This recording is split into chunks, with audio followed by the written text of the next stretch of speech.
White Knights Creative Agency. For any kind of designing, photography and animation works, please contact White Knights Creative Agency at 8939329251.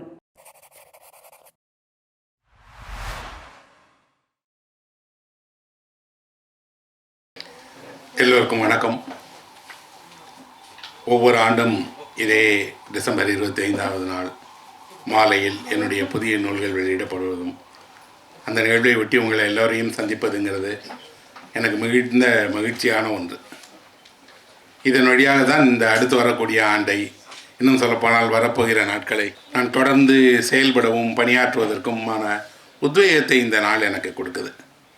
அதனாலேயே நான் இந்த நாளில் உங்களை சந்திப்பதில் மிகுந்த மகிழ்ச்சி அடைகிறேன். என்னுடைய உரைக்கு முன்னாடி நான் சிலருக்கு நன்றி சொல்லணும். அதை முதல்ல சொல்லிவிட்டு அப்புறம் உரைக்கு போகலான்னு இருக்கிறேன். இந்த நிகழ்ச்சிக்கு விருதுநகரிலிருந்து வந்து புத்தகங்களை வெளியிட்டு சிறப்பித்த அம்பாள் முத்துமணி அண்ணாச்சி அவர்களுக்கு என்னுடைய மனமிருந்த நன்றி. அவர் பொதுவாக இந்த மாதிரியான விழாக்களில் கலந்துக்கிறவர் இல்லை. இன்னும் சொல்லப்போனால் மிகப்பெரிய தொழிலதிபர் அவர். எங்கள் ஊரில் நிறைய காஃபி தொழிலில் நீண்ட காலம் இருக்காங்க. நமக்கு தெரியும் இல்லையா, இப்போ நம்மலாம் காஃபியில் சிக்கரி கலந்து குடிக்கிறோம் இல்லையா, அந்த சிக்கரிங்கிற ஒன்றையே இந்தியாவுக்கு அறிமுகம் செய்து அதை உருவாக்கியது இவருடைய தந்தை தான். அவர் தான் சிக்கரியை முதல்ல இந்தியாவில் பயிரிட முடியுங்கிறத உருவாக்கி அறிமுகப்படுத்தினாங்க. இன்றைக்கி இருக்கக்கூடிய எல்லா காஃபி பிராண்டுமே இவர்களிடமிருந்து தான் அந்த சிக்கரியை பெறுறாங்க. ஒரு மிகப்பெரிய தொழில் குடும்பத்தை சேர்ந்தவர். அவருக்கு இலக்கியத்தில் ஒரு தீவிர ஈடுபாடு, ஒரு தேர்ந்த வாசகர், நிறைய படிக்கக்கூடியவர். என்னுடைய புத்தகங்கள் எல்லாம் எல்லா புத்தகங்களும் படிக்கக்கூடியவர். ஆனால் பொதுவாக இந்த மாதிரியான இலக்கிய நிகழ்ச்சிகளோ அல்லது பொது நிகழ்ச்சிகளுக்கோ கலந்து கொள்ளாதவர். இப்போ ஒரு 2-3 ஆண்டுகளாக அவரோடு இருக்கக்கூடிய ஒரு நெருக்கமும் நட்பும், நான் எங்கள் ஊருக்கு போகிற நாட்கள் எல்லாம் என்னை அவர் பார்த்து அங்கே ஏதாவது கூட்டம் நடத்தி செஞ்சிட்டே இருந்தார். அந்த அன்பின் காரணமாக தான் நான் அழைத்தேன். இன்றைக்கி காலையிலேயே அங்கேருந்து பயணம் செய்து வந்து ஓய்வே இல்லாமல் இங்கே இருந்து இந்த நூலை வெளியிட்டதுக்காக அவருக்கு என்னுடைய மனம் நிறைந்த அன்பு முதல்ல தெரிவிச்சுக்கிறேன். அவர் இந்த நூலை பற்றி பேசியவர்கள், குறிப்பாக சேரலாதன் அவர்களை எனக்கு தெரியும். அவர் ஒரு மிகச்சிறந்த ஜெர்மனி ஆசிரியர். தமிழ்நாட்டில் இல்லை, இந்திய அளவிலேயே இன்று அவர் ஜெர்மனி ஆசிரியர்கள் மிக முக்கியமான ஒரு ஆசிரியர். காஃப்காவை மொழியாக்கம் செய்திருக்கிறார். அவர் காஃப்காவினுடைய லெட்டர் டு ஃபாதர் அப்படிங்கக்கூடிய அந்த இதை மொழியாக்கம் செய்திருக்கிறார். தொடர்ந்து இலக்கியத்தின் மீது ஆர்வமுடையவர். இவ்வளோ அழகாக பாசனங்களையும் இவ்வளோ அழகாக ஆன்மீக விஷயங்களையும் அவர் சொல்கிறாருங்கிறது ரொம்ப வியப்பூட்டக்கூடியது.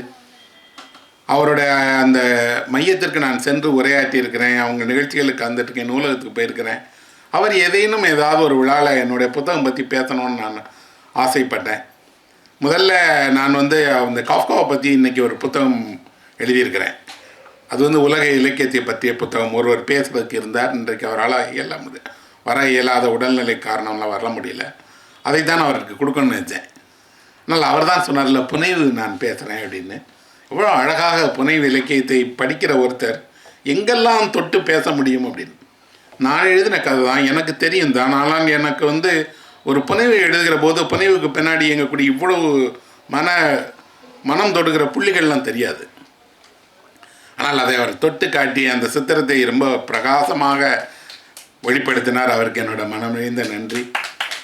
அதுபோல தான் இளம் பருதி அவருக்கு எனக்கு பழக்கமே இல்லை. நண்பர் அகரமுதல்வன் தான் சொன்னார், அவரை நீங்கள் கூப்பிடலாம், அவர் ஓவியம் பற்றி பேசக்கூடியவர்னு. அவரோட காணொலி பார்த்தேன். அதில் அவர் பேசின விதம் எனக்கு பிடித்திருந்தது. அவர் இன்று பேசும்போது தான் எனக்கு தெரிஞ்சுக்கிட்டேன், எவ்வளோ ஓவியங்களை இவர் நேரில் பார்த்துருக்கிறார், இதற்காக பயணம் பெற்றிருக்கார். கரவாஜியோவை பற்றி எவ்வளோ அழகாக பேசுகிறார். என்னுடைய ஒரு புத்தகத்தினுடைய அட்டையே நான் அந்த கரவாஜியோட ஓவியம் தான் போட்டேன். நானும் அவரை நீண்ட நாட்கள் அந்த ஓவியத்தை பார்த்துருக்குறேன். அவர் சொல்லும்போது அது வெறும் ஓவியம் பற்றி அல்ல, ஒருவருக்கு கலையின் மீது இருக்கக்கூடிய ஈடுபாடு, அவர் எந்த அளவுக்கு கலையின் வழியாக தன் வாழ்க்கையை பார்க்கிறார், புரிந்து கொள்கிறார், அப்புறம் அதை மொழி வழியாக எப்படி வெளிப்படுத்துகிறாருங்கிறது ரொம்ப நல்ல ஒரு உரை. உண்மையில் அந்த மாதிரியான ஒரு ஓவியம் பற்றின புத்தகத்தை எல்லாம் பேசுவதற்கான ஆட்கள் குறைவு. ஓவியர்களை அழைத்து பேச சொல்லலாம், அவர்களுக்கு பேச முடியாது. அப்படி பேசுகிறவர்கள் குறைவு. ஓவியத்தை பார்ப்பவர்களும் குறைவு. ஒருவேளை பார்த்துருந்தா கூட அவங்க கோவிலில் இருக்கக்கூடிய இங்கே இருக்கக்கூடிய கேலரியில் பார்த்துருப்பாங்களே தவிர வெளிநாடுகளில் போய் இந்த மாதிரியான புகழ்பெற்ற ஓவியங்களை பார்த்துருப்பாங்களான்னு தெரியாது. அதை பார்த்த ஒருவர் அதை சரியான விதத்தில் எடுத்து சொன்னாருங்கிறதுக்காக அவருக்கும் என்னுடைய நன்றி.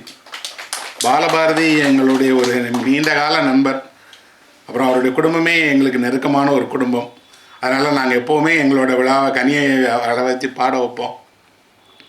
இன்றைக்கி அவன் கனி பாடின பாட்டும் சரி, அவர் பாலபாரதி பேசின உரையும் சரி எனக்கு ரொம்ப பிடித்திருந்தது. மனதிலிருந்து சொல்லுகிற வாசகங்கள், அது மேடைக்காக அல்ல.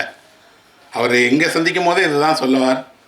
அப்புறம் இந்த என்னுடைய முந்தைய புத்தகங்கள், இந்த தபால் பெட்டி உட்பட எல்லாவற்றையுமே அவர் தொட்டி காட்டி குழந்தை இலக்கியத்திற்கான அல்லது சிறார்கள் படிப்பதற்கான புத்தகங்களுடைய தேவையை அழகாக சொன்னார். அவருக்கும் என்னுடைய நன்றி. அப்புறம் எப்பவும் போல் இங்கே வந்திருக்கக்கூடிய என் மனதுக்கு நெருக்கமான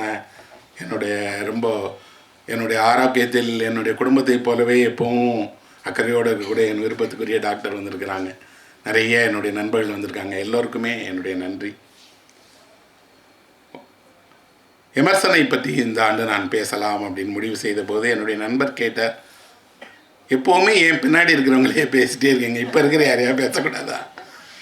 சமகாலத்தில் இருக்கக்கூடிய படைப்பாளிகளை, எழுத்தாளர்களை, சிந்தனையாளர்களை எல்லாம் பேசக்கூடாதா அப்படின்னார்.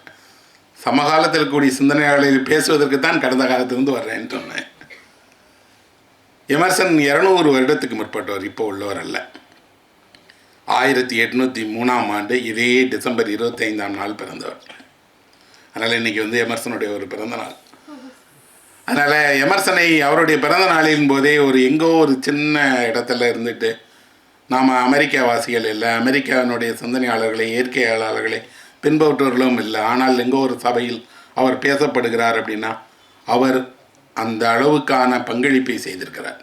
கிட்டத்தட்ட 3000 பக்கங்களுக்கு மேலாக அவர் எழுதியது இன்றைக்கி துவக்கப்பட்டிருக்குது. எமர்சனுடைய 1500 உரைகள் ஆற்றியிருக்கிறார், 1-2 இல்லை. ஆனால் எதையெல்லாம் அவர் பேசினார், எதற்காக எமர்சனை பேசணும் அல்லது ஏன் தெரிஞ்சுக்கிடணும் அப்படின்னா, நம்மை உருவாக்குவதில், நம்மை மேம்படுத்திக் கொள்வதில் எங்கே இருந்து ஒரு வெளிச்சம் கிடைத்தாலும், எங்கே இருந்து ஒரு ஆழ்மை வழிகாட்டுவதாக இருந்தாலும் அவரை நாம் எடுத்துக்கலாம்.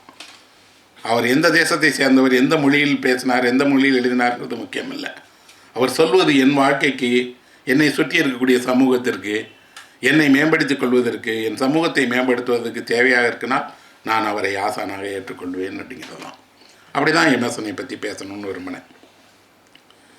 சில ஆண்டுகளுக்கு முன்னாடி நான் டெல்லியில் இருக்கக்கூடிய ஒரு உணவகத்துக்கு போயிருந்தேன். அது ஒரு பெரிய உணவகம். அந்த உணவகத்தினுடைய சாப்பிடுகிற அந்த மைய அறையில் ஒரு பெரிய பாறையை நடுவில் வச்சுருந்தாங்க. ஒரு பெரிய பாறை, அந்த பாறையை சுற்றி தான் உணவு மேஜைகள் எல்லாமே. அந்த மேஜையில் இருக்கக்கூடிய எல்லோருக்கும் அந்த பாறை தெரியும்படி பாறையை சுற்றி வெளிச்சம் வச்சுருக்காங்க. பாறைனா சின்ன பாறை இல்லை, எங்கிருந்து அதை கொண்டு வந்தார்கள்னு தெரியல, மிகப்பெரிய பாறை ஒன்று அந்த பாறை நடுவில் வச்சு பண்ணியிருக்காங்க. வரக்கூடிய எல்லோருக்குமே அந்த உணவு பரிமாறுகிறவர் சொல்லுவார், இது இயற்கையோடு இணைந்த இடமாக வச்சுருக்கோம் அப்படின்னு. எனக்கு பாறையின் அருகில் உட்கார்ந்து சாப்பிடுகிறோம் அப்படிங்கிற உடனேயே கால உணர்வு கொஞ்சம் பின்னாடி போக ஆரம்பிச்சிருச்சு. யோசித்து பாருங்கள் நண்பர்களே, நாம் எல்லோருமே ஏதோ ஒரு தலைமுறையில் பாறையின் மீதோ பாறையின் அருகிலோ பாறையை தொட்டுக்கொண்டோ சாப்பிட்டவர்கள் தான்.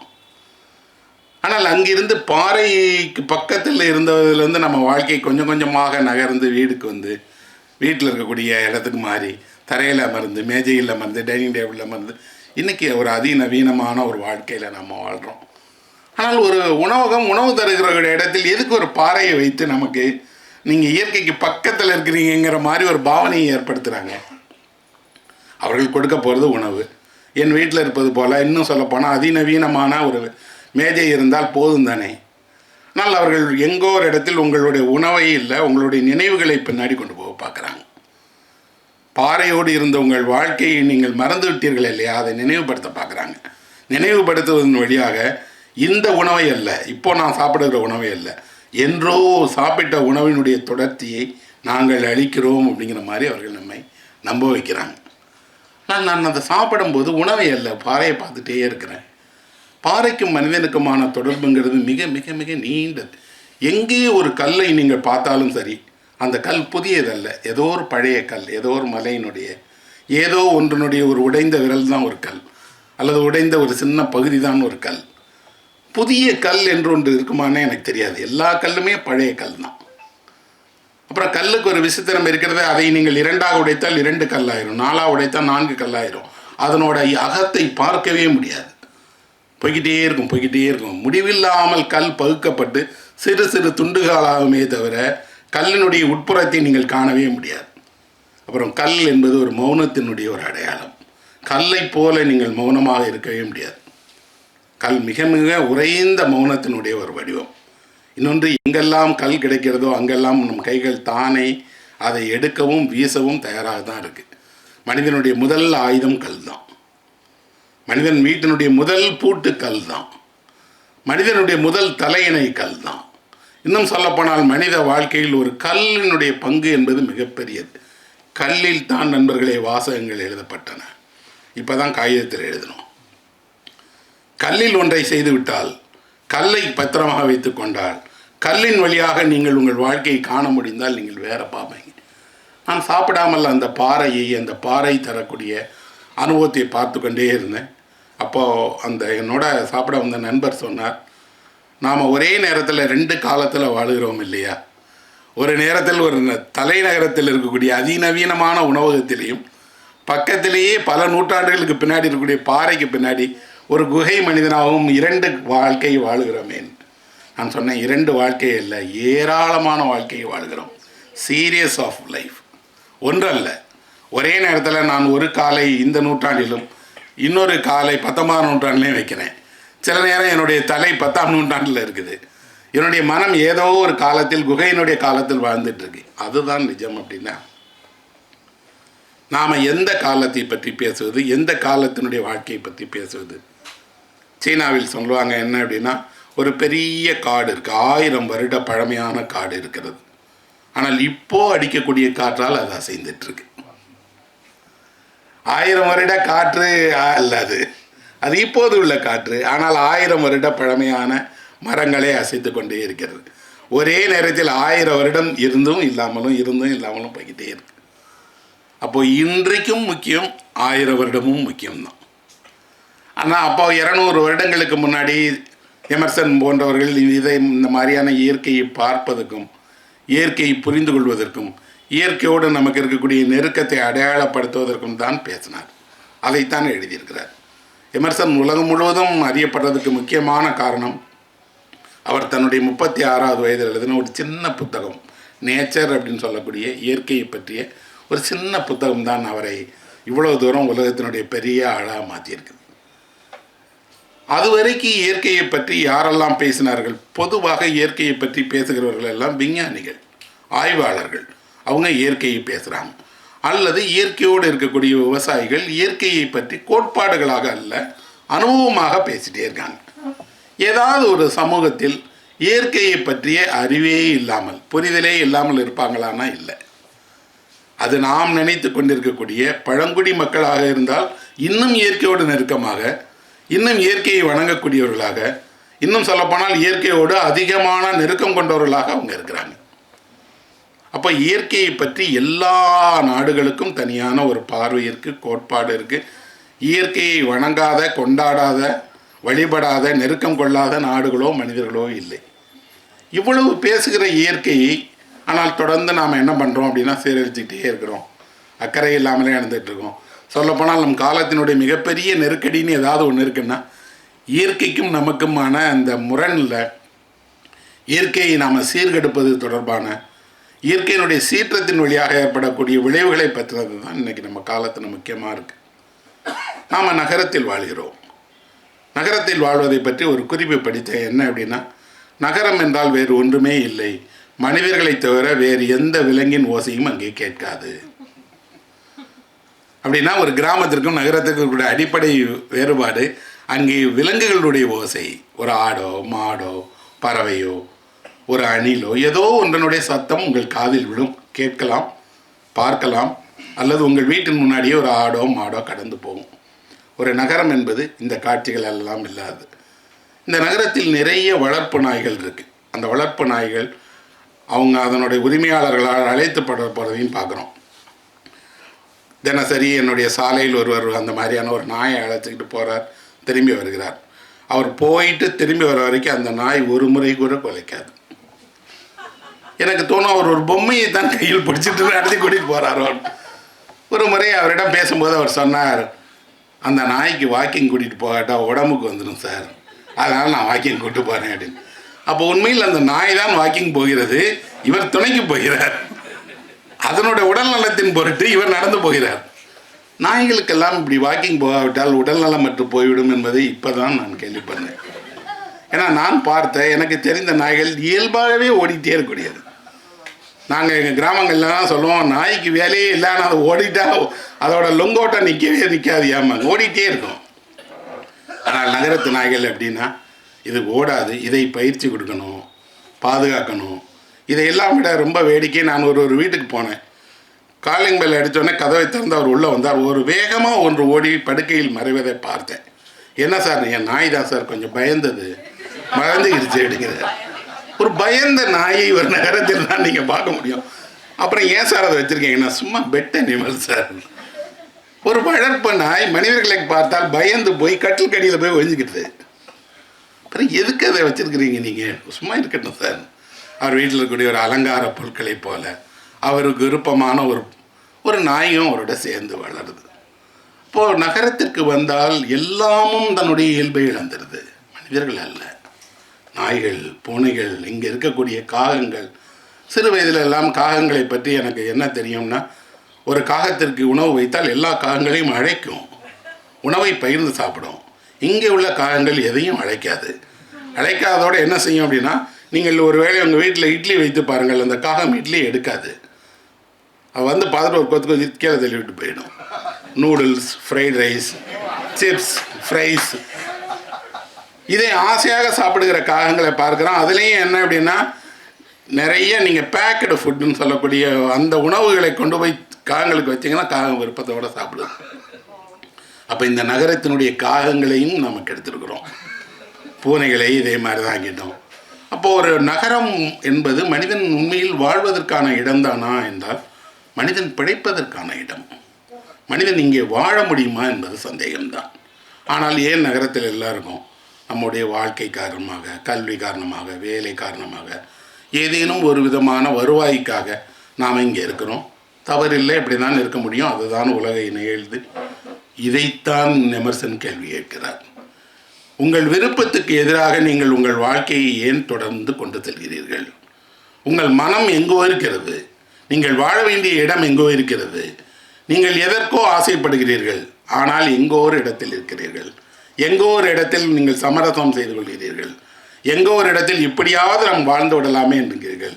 உங்கள் எல்லோரையும் பொருள் தேடுகிற, பணம் தேடுகிற, இன்னும் சொல்லப்போனால் பணம்தான் வாழ்க்கை என்ற ஒரே சித்தாந்தம் தான் வழி நடத்துகிறது. இத்தனை 1000 வருடத்தில் மனிதன் வளர்ச்சி அடைந்த போது மனிதன் ஒன்றும் பெருசாக மாறிடல. உயரம் கொஞ்சம் குறைஞ்சிருக்கிறான், உடல் அமைப்பு கொஞ்சம் மாறி இருக்கே தவிர மனிதனுடைய ஒரு கை இல்லாமல் போயிடல. 2 கால்களுக்கு பதிலாக மனிதனுக்கு ஒரு கால் வந்துடல. மனித உடல் அமைப்பில் ஒரு மாற்றமும் இல்லை. ஆனால் மனித தலை அப்படியே இருக்கிறதோட உள்ளே இருக்கக்கூடியது எவ்வளோ பெருசாகிடுச்சு. 2000 வருடத்துக்கு முந்தைய மனிதனுடைய அறிவும் இன்றைய அறிவும் பார்த்தீர்கள் என்றால், இன்றைய அறிவு மனிதனுக்கு மகத்தான காட்சிகளை உண்டாக்கியிருக்கு. அத்தனை தொழில்நுட்பங்களையும் சாத்தியப்படுத்தி இருக்கிறது. அறிவு பல்லாயிரம் மடங்கு வளர்ந்திருக்கிறது. அதே கைகள், அதே கால்கள், அதே உடல், அதே உடலினுடைய தலையை கொண்டு ஒரு பக்கம் பார்க்க முடியுது, திருப்பி பின்னாடி பார்க்க முடியாது.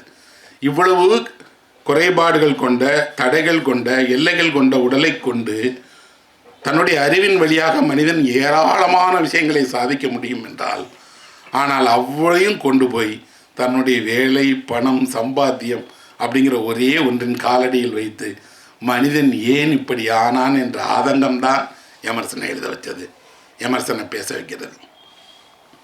அப்படின்னா எமர்சன் 1800 இருக்கும்போது அமெரிக்காவினுடைய பாஸ்டனில் தான் அவர் பிறந்தார். அவருடைய தந்தை ஒரு பாதிரியார். அவருடைய அம்மா ஒரு எளிமையான குடும்பத்தை சேர்ந்தவர். இவரை படிக்க வைப்பதற்கு சின்ன வயசுலேயே அவங்க உள்ளூரில் படிக்க வைத்தாங்க. இவருடைய ஒரு 8 வயதில் அவருடைய தந்தை இறந்து போயிட்டார். அத்தையின் வீட்டில் அனுப்பி படிக்க வைத்தாங்க. அவங்க அத்தை தான் இவரை படிக்க வச்சுருக்கிறாங்க. படித்து முடித்ததுலேருந்து இவருக்கு உருவான ஒரே ஆசை ஹார்வர்டில் போய் படிக்கிறாராங்க.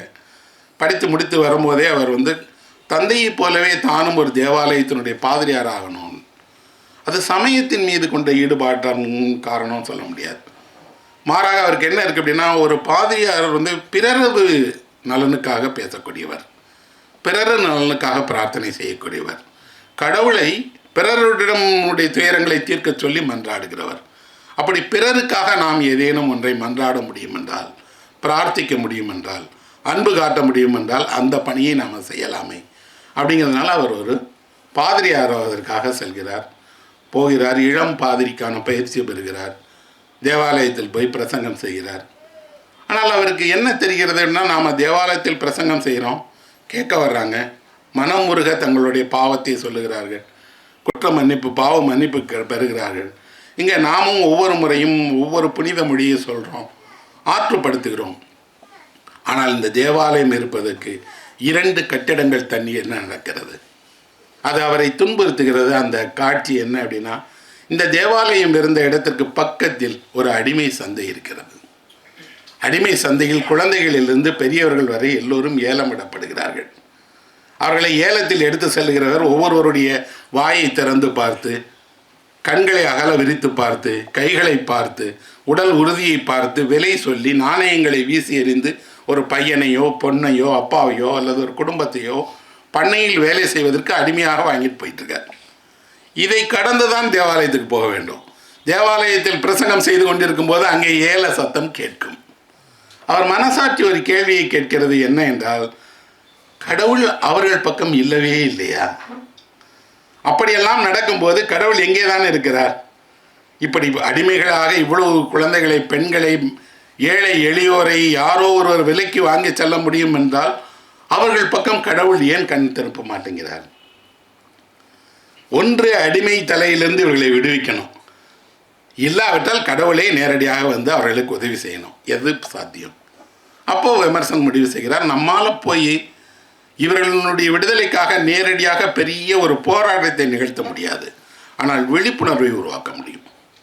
மனிதன் பிறப்பிலேயே சமமானவன் தான், யாருக்கும் எந்த வேறுபாடும் இல்லாதவர்கள், பிறப்பில் எல்லோரும் சமம், எல்லோரும் ஒரே போல் உடலமைப்பு கொண்டவர்கள், எல்லோருக்கும் ஒரே இயற்கை தான் இருக்கிறது, ஒரே வாழ்க்கை முறை தான் இருக்கிறது. ஆனால் இந்த உலகம் அதனுடைய பொருளாதாரத்தால், சமூக கட்டமைப்பால், மதத்தால் பிரிவுண்டு கிடைப்பதால் இவர்களை இப்படி ஒடுக்கி வைத்திருக்கிறோம் என்று விழிப்புணர்வு கொள்ள வைக்கலாம் இல்லையா? அந்த விழிப்புணர்வு பாதையில் போகலாம் என்று முடிவு பண்ணோடனே தன்னுடைய தேவாலய பணியை எமர்சன் விட்டுட்டு எமர்சன் என்ன செய்கிறார் என்றால், ஒரு பப்ளிக் இன்டலெக்சுவல்னு சொல்லக்கூடிய ஒரு பொதுஜனத்திற்கான அறிவாளியாக, பொதுமக்களுக்கு தேவைப்படக்கூடிய மாற்றங்களை பேசுகிற சிந்தனையாளராக, அந்த மாற்றங்களை வெவ்வேறு தரப்பில் போய் கொண்டு செல்லணும்பதற்கான ஒரு பிரசங்கியாக அவர் மாறுகிறார். அப்பவும் கூட அவர் ஒரு வகையில் பிரீச்சர் தான், பிரசங்கி தான். ஆனால் இந்த முறை அவர் தேவாலயத்தினுடைய திருமுறைகளையோ வழிபாட்டையோ அல்லது வழிபடுபவர்களுக்கான நெறிகளையோ பேசலை. மாறாக சமூக உண்மைகளை, சமூக பிரச்சனைகளை, சமூகம் தீர்க்க வேண்டிய முக்கியமான விஷயங்களை பற்றி பேச ஆரம்பிக்கிறார். அப்படி பேசுகிற போது அவருக்கு ஒரு எலினான்னு ஒரு பெண்ணை திருமணம் செய்கிறாங்க. 2 ஆண்டுகள் அவங்க அந்த அம்மா வாழ்கிறாங்க. அந்த காலகட்டத்தில் ரொம்ப மோசமான காச நோய் இருந்தது. காச நோய் ஒரு நூற்றாண்டில் பலிகொண்ட எழுத்தாளர்களுடைய பட்டியல் மிகப்பெரியது. உலகினுடைய மிகப்பெரிய சிறந்த படைப்பாளிகள் பலரும் காச நோயால் தான் இறந்து போனாங்க. காச நோய்க்கு மருந்து கண்டுபிடிக்கப்பட்ட போது உலகம் அடைந்த மகிழ்ச்சி ஒரு பக்கம் என்றால், பல எழுத்தாளர்களுடைய உயிர் காப்பாற்றப்பட்டதே என்று இலக்கிய உலகமும் மகிழ்ச்சி அடைந்தது. ஏன்னா சானிட்டோரியம்ங்கிற ஒன்றில் போய் இந்த காச நோய் முற்றிய நிலையில் மருத்துவம் இல்லாமல் தான் செக்காவ் இறந்தார். அப்படி எத்தனை படைப்பாளிகள். இங்கே கூட கே ராஜநாராயணனுக்கு இளவயதிலே அப்படி வந்தது. ஆனால் நல்ல மருத்துவம் வந்ததனால் சிகிச்சை எடுத்து அவர் மீண்டு 100 ஆண்டுகள் இருந்தார். அது ஒரு பெரிய தமிழுக்கு கிடைத்த பாக்கியம். அப்படின்னா இந்த காச நோயால் அவருடைய எமர்சனுடைய மனைவி இறந்துட்டாங்க. 2 ஆண்டுகள் தான் திருமண வாழ்க்கை. திடீரென்று திருமண வாழ்க்கையில் அப்படி முற்றுப்புள்ளி வைக்கப்பட்ட உடனே ஒரு மனைவியினுடைய இறப்பு எமர்சனை என்ன செய்தது அப்படின்னா, வெளியே அல்ல உள்ளே ஒரு கேள்வியை எழுப்பியது. இவ்வளோதானா வாழ்க்கை? நிறைய கனவுகளோடு, நிறைய எதிர்பார்ப்புகளோடு, எதிர்காலம் என்பது ஒரு நீண்ட தொலைவுன்னு நாம் நினச்சிட்டு இருக்கும்போது இவ்வளோதான் வாழ்க்கையா அப்படின்னு தன்னை நோக்கி பார்க்க ஆரம்பிக்கிறார். பார்க்க ஆரம்பிக்கும் போது அவருக்கு ஒருவனுடைய சொந்த வாழ்வினுடைய துயரம் உலகின் மீது இருந்து அவனை ஏன் துண்டிக்குது அப்படின்னு நினைக்கிறார். அதே சூரியன், அதே இரவு, அதே வெளிச்சம், அதே நட்சத்திரங்கள். மகிழ்ச்சியாக இருந்த நேரத்தில் நீங்கள் வானத்திலுடைய நட்சத்திரங்களை ரசிக்க முடிகிறது, துயரத்தில் இருக்கும்போது ரசிக்க முடியல. நீங்கள் மாறும்போது ஏன் இயற்கையும் மாறலையே? இயற்கை அதே வசீகரத்தோடு, அதே நிலவொளியோடு, அதே நட்சத்திரங்களோடு, அதே இயற்கையான பொலிவோடு இருக்குது.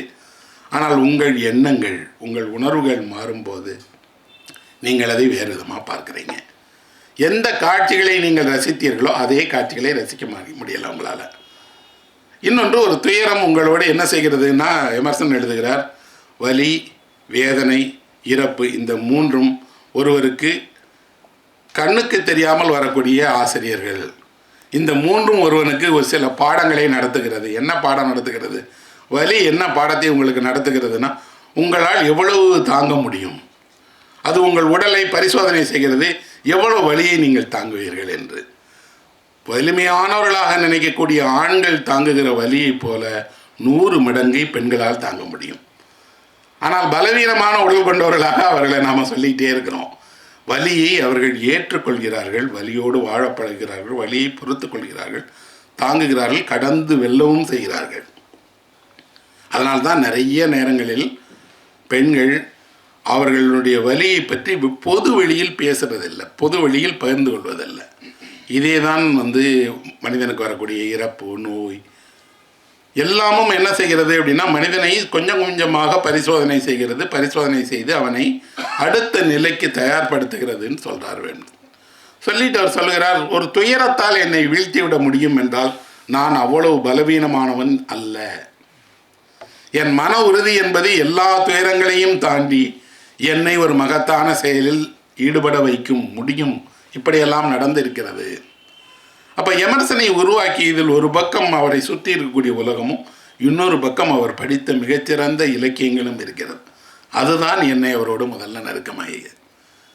நான் எமர்சனை விட தோருவைத்தான் மிக நெருக்கமாக உணர்ந்தேன். தோரு வால்டன் அப்படிங்கக்கூடிய ஒரு இடத்தில் போய் இந்த உலகத்தினுடைய எல்லா பரபரப்புகளையும் விட்டு விலகி ஒரு தனியான குடிசை அமைத்து கொண்டு ஒரு ஏரியினுடைய கரையில் உலகத்தினுடைய எதுவுமே எனக்கு வேண்டாம் என்று தனியாக வாழ்ந்த ஒருவர். வாழ்ந்ததோடு அவர் என்ன செய்தார்னா, அவருடைய வேலையை அவரே உற்பத்தி பண்ணி அவருக்கு தேவையான உணவை, அவருக்கு தேவையான உடைகளை, அவருக்கு தேவையான எல்லாவற்றையும் அவரே செய்து கொண்டு ஒரு காட்டில் தனியாக வாழ்ந்தார். அப்படி காட்டில் தனியாக வாழ்ந்தவருக்கு ஒரு பழக்கம் இருந்தது. என்ன பழக்கம்னா, மத்தியானம் 3 மணிக்கு அவர் நடைப்பயிற்சிக்கு போவார், வாக்கிங். அவருடைய நடைப்பயிற்சியை பற்றி உலகமே அறியும். என்னென்னா, 3 மணிக்கு அவர் நடக்க தொடங்கினால் 4 மணி நேரம் நடப்பார். 4 மணி நேரம் நடந்து அவர் திரும்பி வரும்போது இருட்டிடும். இருட்டில் தான் திரும்பி வருவார். ஒவ்வொரு நாளும் 4 மணி நேரம் நடக்கக்கூடியவர் அவர்.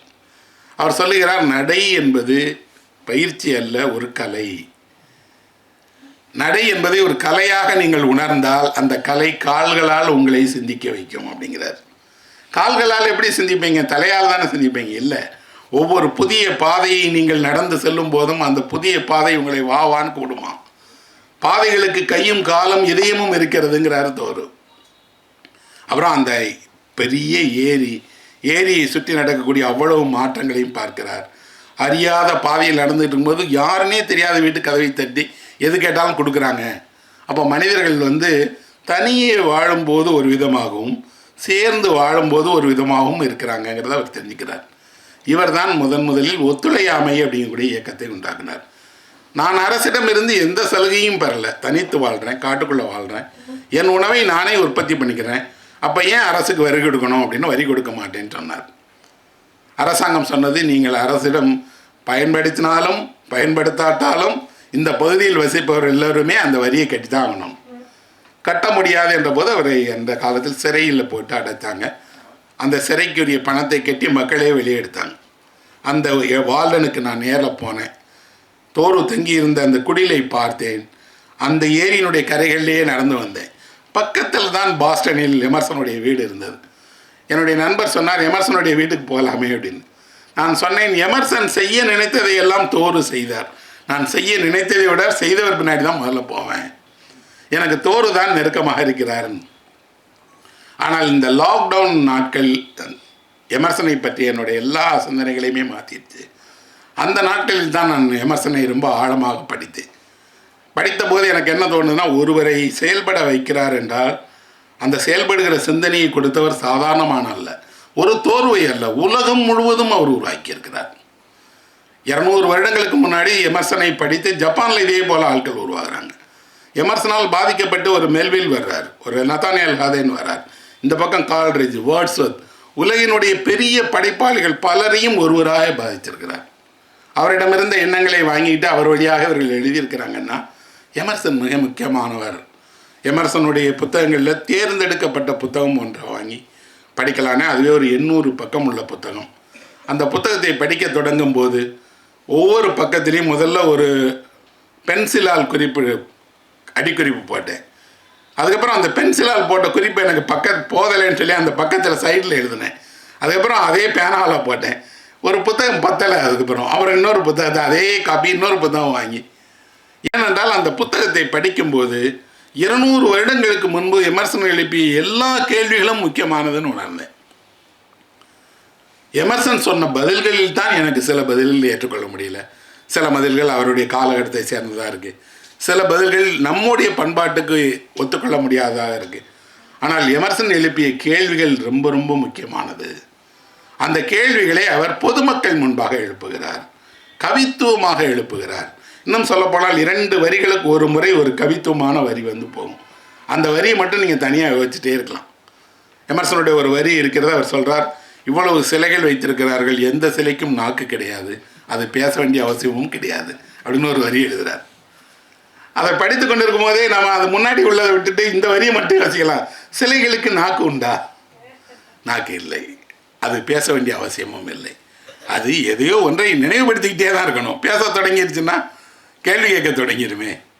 அப்போ எமர்சன் எழுப்பிய கேள்விகள் ரொம்ப முக்கியமானதுன்னா, எமர்சன் இயற்கையை பற்றி தான் முதல்ல தன்னுடைய கேள்விகளை எழுப்புகிறார். மனைவி இறந்த பிறகு அவர் என்ன செய்கிறார்னா, தன்னுடைய 33வது வயதில் ஒரு ஐரோப்பிய சுற்றுப்பயணத்தை மேற்கொள்கிறார். கப்பலில் அப்படி பயணம் செய்து ஐரோப்பா முழுவதும் போகிறார், படைப்பாளிகளை சந்திக்கிறார். அப்படி அந்த சந்திப்பின் போது இங்கிலாந்துக்கு போய் அவருக்கு விருப்பமான 2-3 படைப்பாளிகளை சந்திக்கணும்னு நினைக்கிறார். அதில் ஒருவர் வேர்ட்ஸ்வர்த்.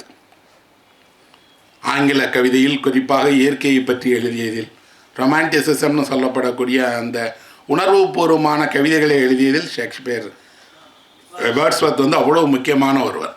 ஸோ வேர்ட்ஸ்வர்த்தை இவர் பார்க்க நினைக்கிறார். வேர்ட்ஸ்வர்த்தும் கால்ரிட்ஜும் சமகாலத்தை சேர்ந்தவர்கள், 2 பேருமே நண்பர்கள், 2 பேரும் இதே மாதிரி வாக்கிங் ஃப்ரெண்ட்ஸ். அவங்க 2 பேருமே ஒன்றாக நடக்கக்கூடிய நடையாளர்கள். அதனால் இவங்களை போய் பார்க்கலாங்கிறதுக்காக அங்கே போகிறார். முதல்ல போய் கால்ரிட்ஜை பார்க்குறார். அப்போ இவர் பார்க்க போகும்போது அவர்கள் 2 பேருமே அந்த மொழியினுடைய முக்கிய படைப்பாளிகள், ஒரு மத்திய வயதை அடைந்த மனிதர்கள், இளைஞர்கள் அல்ல, ஒரு 50 வயசு 48 வயசு அடைந்தவர்கள். இவர் போய் பார்க்குறார். கால்ரிட்ஜை போய் பார்த்த சந்தர்ப்பத்தை பற்றி எமர்சன் ரொம்ப அழகாக எழுதியிருக்கிறார். நான் கால்ரிட்ஜை பற்றி கேள்விப்பட்டு அவரை பார்க்க போனேன். வீடு முழுவதும் புத்தகங்கள். அவருக்கும் அவர் மனைவிக்கும் இடையில் ஏதோ சண்டை, பிணக்கு. அவர் பிள்ளைகள் ஒரு பக்கம் இருக்காங்க. அவர் என்னை வரவேற்று என்னிடம் பேச தொடங்கினார். அவர் கவிதையிலிருந்து மேற்கோள்களை சொல்லிகிட்டே இருந்தார். புதிய கவிதைகளை மனதிலிருந்து சொல்லிக்கொண்டே இருந்தார். 1 மணி நேர சந்திப்பில் நான் கால்ரிட்ஜை பார்த்துட்டே இருந்தேன். கால்ரிட்ஜ் பேசுகிறத கேட்டுகிட்டே இருந்தேன். வெளியே வந்தபோது கால்ரிட்ஜ் பேசினார் என்ற ஒரு இதுதான் எனக்கு தெரிஞ்சதே தவிர என்ன பேசுகிறாருன்னு கேட்கவே இல்லை. சொல்லிட்டு அவர் சொல்கிறார், உரையாடல் என்பது இருவர் செய்ய வேண்டிய ஒன்று, கால்ரிட்ஜ் அவரே மேற்கொள்கிறார்னு எழுதுகிறார். அப்படின்னா கால்ரிட்ஜ் சொல்லிட்டே இருக்கிறார். கால்ரிட்ஜ் அல்ல, பொதுவாக இலக்கியவாதிகள் நீங்கள் சந்திக்க சென்றால் இந்த அபாயத்துக்கு தான் உட்படுவீங்க. அவரே தான் பேசிக்கொண்டிருப்பார். நீங்கள் கேட்கலாம், இடையிடையில் நீங்கள் கேட்பதை உறுதி செய்வதற்காக உங்களையும் பேச சொல்லுவார். அது கால்ரிட்ஜ் இந்த ஏமாற்றத்தை சந்தித்ததுனாலே என்னமோ வேர்ட்ஸ்வர்த்தை அவர் பார்க்க போகும்போது தயங்கி தான் பார்க்க போகிறார். வேர்ட்ஸ்வர்த் லேக் டிஸ்ட்ரிக்ட்னு சொல்லப்படக்கூடிய ஒரு இயற்கை அழகான ஒரு பகுதியில் வசித்தார். இப்போ கூட நீங்கள் இணையத்தில் போய் அந்த இடத்தை பாருங்கள். பேரழகான ஒரு ஏரி, சுற்றிலும் மலர்களினுடைய படுக்கை, பின்னாடி ஒரு நீல நிறத்தில் இருக்கக்கூடிய மேகங்கள், பெரிய அடிவானம், எங்கே பார்த்தாலும் மலைத்தொடர்கள், பசுமையினுடைய நடுவில் தான் வேர்ட்ஸ்வர்த்தோட வீடு இருக்குது. அங்கே தான் அவர் குடியிருந்தார். இவர் அங்கே போய் பார்க்க போகிறார். பார்க்க போனால் நீண்ட காலம் பழகிய ஒரு நண்பரை வரவேற்பதைப் போல வேர்ட்ஸ்வர்த் வரவேற்கிறார். வேர்ட்ஸ்வர்த்தினுடைய சகோதரி இருக்காங்க, பேர் டோரத்தின்னு. அவரும் அவரோட சகோதரரோடு நடைபயிற்சி போகக்கூடியவர். அவர் இந்த அனுபவத்தையெல்லாம் புத்தகமாக எழுதியிருக்கார். அவர் வரவேற்று இவரை அமர செய்து அறிமுகப்படுத்தி பேசுகிறாங்க. பேசும்போது அவர் சொல்கிறார், நம்ம பேசிட்டே உட்காந்துருக்கணும், நடக்கலாமே வாங்க அப்படின்னு. அப்படியே அவர்கள் நடக்க தொடங்குகிறார்கள். நடக்க தொடங்கும் போது வேர்ட்ஸ்வர்த் சொல்கிறார், இந்த ஒரு பாதையில் நான் நீண்ட காலம் நடந்து போயிட்டே இருக்கேன். இந்த ஒரு பாதையின் வழியாக எவ்வளவு கவிதைகளை எழுதியிருக்கிறேன். நாம் நிலத்தில் அல்ல, கவிதையினுடைய வழியாக நடந்து போகிறோம் அப்படின்னு. அப்போ கவிதை என்பது எங்கோ ஒரு அறையில் உட்கார்ந்து கொண்டு யாரோ ஒருவர் சிந்தித்து செய்கிற வேலையாக இன்றைக்கு மாறி இருக்கு. அவர் நடந்தார், இயற்கையின் வழியாக நடந்து போனார், அந்த காட்சிகள் அவர் மனதுக்குள்ளாடி போனார், அந்த காட்சிகளின் வழியாக அவர் வெவ்வேறு உணர்வுகளை உள்வாங்கினார். மொழியின் வழியாக தானாக கவிதை வந்துகிட்டே இருக்கு. அவர் எழுதி முடிக்கப்பட்ட கவிதையைப் போல இப்போ சொல்லிகிட்டே வருவாராம். புதிய கவிதையை எழுதி முடிக்கப்பட்டதை போல இவர் ஆச்சரியப்படுறார். அமர்ந்து பேசும்போது அவர்கள் அமெரிக்காவை பற்றி பேசுகிறாங்க. வாட்ஸ்அப் 2 விஷயங்கள் அமெரிக்காவை பற்றி சொல்கிறார். அமெரிக்கா என்றாலே முழுவதும் பணத்தின் மீது ஆர்வம் உள்ளவர்கள் வசிக்கக்கூடிய இடம் என்கிறார்கள். இன்னொன்று, உங்களுக்கு எதற்காக அரசியலில் இவ்வளோ ஆர்வம் இருக்கிறது உங்கள் நாட்டில்னு கேட்குறார். அவர் கேட்டு 200 வருஷம் ஆயிடுச்சு, இன்றைக்கும் மாறவே இல்லை. நீங்கள் எந்த அமெரிக்கனை சந்தித்தாலும் இந்த 2 கேள்விகள் இருந்தால் போதும். நீங்கள் பணம் சம்பாதிப்பதை பற்றியும் அரசியலை பற்றியும் நீங்கள் அமெரிக்கர்களோடு பேசலாம். ஆனால் இதை சொல்லும் போது எமர்சனுக்கு ஒன்று இருக்குது, அப்படியெல்லாம் இல்லை, ஏன்னா அவர் ஊர் இல்லையா, அப்படியெல்லாம் இல்லை. அமெரிக்காவுக்கு என்று ஒரு சொந்த வரலாறு இருக்கிறது, சொந்த முகம் இருக்கிறது, சொந்த சிந்தனை இருக்கிறது, அந்த நிலத்துக்கு என்று கதைகள் இருக்கிறது, நிறைய இருக்குன்னப்போ அவர் சொல்கிறார். அதெல்லாம் இப்போ நீங்கள் தான் செய்யணும், நீங்கள் தான் எழுதணும் அப்படின்னு. ஆனால் அந்த உரையாடல், இந்த சந்திப்பு, கார்லையில் பார்த்தது, கால்ரேஜை பார்த்தது, வாட்ஸ்அப்பை பார்த்தது, இவர் மனதில் ஒரு புதிய வாசலை திறந்து விட்டது. அதுக்கப்புறம்தான் எமர்சன் பேச்சாளராக எழுத்தாளராக உருவாகிறார். அப்படி தான் நேச்சர் அப்படிங்கக்கூடிய அந்த சின்ன நூலை எழுதுகிறார். அந்த நூலில் என்ன முக்கியத்துவம் அப்படின்னா, டார்வினுக்கு அப்புறம் உள்ள உலகமும் டார்வினுக்கு முந்தின உலகமும் வேறு வேறானது. டார்வினுக்கு அப்புறம் நாம் எல்லோரும் ஒரு விஷயத்தை ஏற்றுக்கொண்டு விட்டோம், பரிணாம கோட்பாடு. மனிதன் எப்படி பிறந்தான் என்ற போது மதவாதிகளே கூட இன்றைக்கு டார்வினை எதிர்க்கிறதில்லை. ஒரு காலகட்டத்தில் மதவாதிகள் டார்வினை நிராகரித்தாங்க. டார்வினுடைய கோட்பாடுக்கு எதிராக வகுப்பறையில் அது கற்றுக் கொடுக்கக்கூடாதுன்னு போராட்டம் பண்ணாங்க. இன்றைக்கு அப்படி இல்லை, அவர்களே ஏற்றுக்கொண்டாங்க.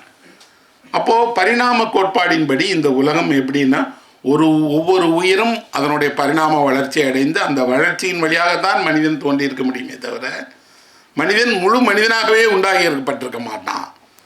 மதம் சொல்வது போல மனிதன் சிருஷ்டிக்கப்பட்ட பொருள் அல்ல, அறிவியல் சொல்வது போல உருவாக்கப்பட்டவன், பரிணாமத்தினுடைய வேறு வேறு வழிகளில் வந்தவன். அதை டார்வினுக்கு முன்னாடியே எமர்சன் சொல்கிறார். சொல்லுவதோடு அவர் சொல்லுகிறார், உலகம் முழுவதும் ஒரே விஷயத்தால் இணைக்கப்பட்டிருக்கிறது. நீங்கள் இயற்கைக்கு நெருக்கமாக இருக்கும்போது இயற்கை எப்படி உணர்றீங்க?